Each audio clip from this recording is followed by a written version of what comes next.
पाहणार आहोत।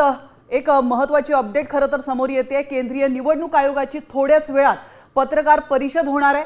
आसाम, केरळ, त्याचप्रमाणे पुदुच्चेरी, तामिळनाडू आणि पश्चिम बंगाल या 5 राज्यांमध्ये विधानसभा निवडणुकीचं बिगुल वाजणार आहे। अतिशय महत्त्वाची राजकीय अपडेट आपण पाहतोय। निवडणूक आयोगाने तारखा जाहीर करताच 5ही राज्यांमध्ये आदर्श निवडणूक आचारसंहिता लागू होणार आहे।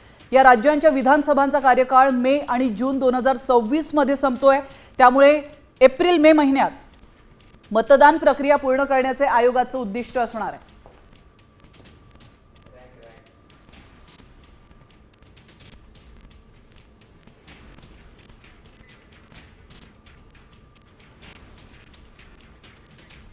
तर आपण पाहू शकतो 5 राज्यांमधील विधानसभा निवडणुकीचं बिगुल वाजणार आहे आणि त्या संदर्भात अतिशय महत्त्वाची पत्रकार परिषद थोड्याच वेळात आयोजित करण्यात आलेली आहे।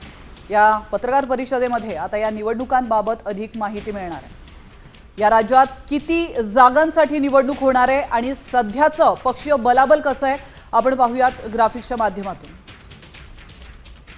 आपण पाहतोय आसाममध्ये भाजप 60, काँग्रेस 29 आणि अन्य 37, एकूण जागा आहेत 126। तर पश्चिम बंगालमध्ये एकूण जागा आहेत 994, तृणमूल काँग्रेसला 215, भाजपला 77, तर तामिळनाडूमध्ये डीएमकेला 133, तर एआयएडीएमकेला 18 आणि केरळमधलं आपण पाहतोय बलाबल तर एकूण जागा आहेत 140, एलडीएफला 99 आणि भाजपला 0, तर एडीएफ प्लस काँग्रेस 41।